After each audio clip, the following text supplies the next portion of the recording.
What's good, my family? This is Cola's Crib. I hope you're all having a fantastic, juicy day. Today, we're going to talk about American Horror Stories, the spin off to the original, which is by far my favorite horror TV series. Let's discuss episode 5, Ball.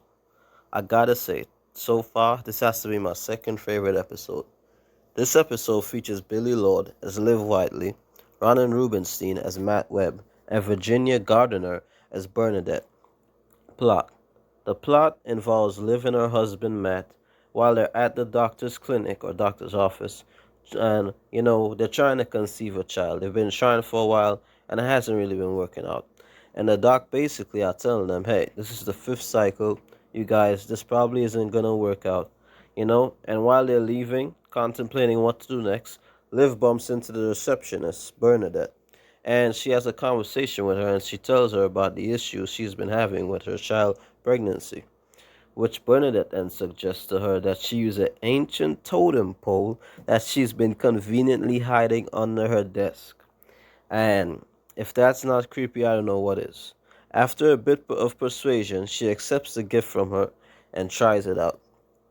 The beginning. Look, guys, I didn't have much faith in this episode. I ain't even gonna lie. Since the previous four were either pretty bad or decent, the best one for me being episode 3, I think it was called Rabbit Rabbit.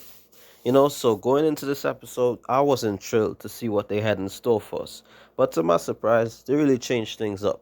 This episode actually felt like American Horror Story, you know? So Liv proceeds to use the totem pole under her bed, and after she and Matt get into a steamy lovemaking session, 16 months later, it seems that the item worked. She was able to get pregnant. But later things started to get dark and weird. You know, the baby is going bonkers. Guys, crying way more than usual, acting out, and Liv is basically fed up. She's also annoyed because everybody else who handles the baby has no problems. It seems as if the kid hates her. And I'll admit, guys, I thought the demon was gonna reincarnate in her kid, or I thought the demon was gonna possess the kid, but I was wrong. Her actor, and it's pretty much always at work, leaving her alone to do most of the parenting. Things get even more weird late when one night Liv hears the baby crying, wailing, and checks the baby monitor. And at first, she doesn't see much, but after a second glance, she spots what looks like to be a demon hovering over her kid's crib. Panicking, she rushes into the room only to find no one there. The next morning, as she explains what happened to Matt, he has his doubts about her story. This guy has no faith in his wife and is acting pretty shady. She throws the thing out, and Matt brings his friends over that night for a dinner party, and they play a game of Ouija. And if I was Liv, I would have never touched that board, especially since the crap she went through. Of course, everything goes wrong, and Matt and his friends end up pranking all of them with the game and pretending the board is moving on its own. She has a crazy outburst, and then the party ends. After all this, Liv contacts Bernadette and is like, "Hey, you set me up with this demon crap, and you need to get me out of this mess." Which is kind of dumb if you ask me. Why would she want to help you, if she set you up? She gives her a spell, and then later that night, when Matt's working, she ends up doing the ritual. It seems as if it's going well, but then all fails. And she ends up seeing Ball outside the window, and she gets spooked, turns around, and stabs Matt. After which she commits herself to a mental hospital and then spends a little time there. And then, big plot twist, we find out Matt's been cheating on her the whole time and plotting to get rid of her and take the house and her money. He set the whole thing up. And if I saw this demon when I was younger, I would lose my shit. Guys, it was pretty scary. The characters, I like Liv's character, but it ends there. Not against the other actors, they were giving their best and doing a pretty good job, but I didn't connect with any of them. No, Matt was basically a dick, and his friends were messed up as well for agreeing with that plan. And I didn't really care for Bernadette's character either. So call me a Billy Lord fan or whatever. But her character was the one that only mattered to me. The ending. The ending was a good twist. It was cheesy, but as soon as I saw it and realized what happened, I was into it. We go from the whole plan to get Liv's house to the demon actually being real. After we see Liv summoning him while she was in the mental hospital.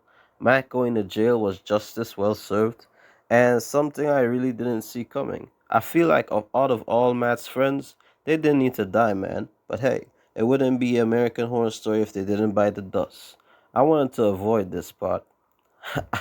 I really wanted to avoid this part, but Liv asking the demon for another kid was it was really freaky because after that, Liv and the demon basically have some steamy time. And I had to watch some SpongeBob after that to get that image out my head. Some kids next door. But she's basically gonna get another demon baby.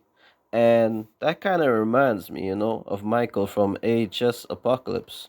If you guys watch that season, you know what I mean there. I give this episode a solid 8 out of 10. It started out kind of slow, but it picked up the pace after a while. Here's the hopes we get more of this style, a good return to form. And guys, I wanted to ask you something.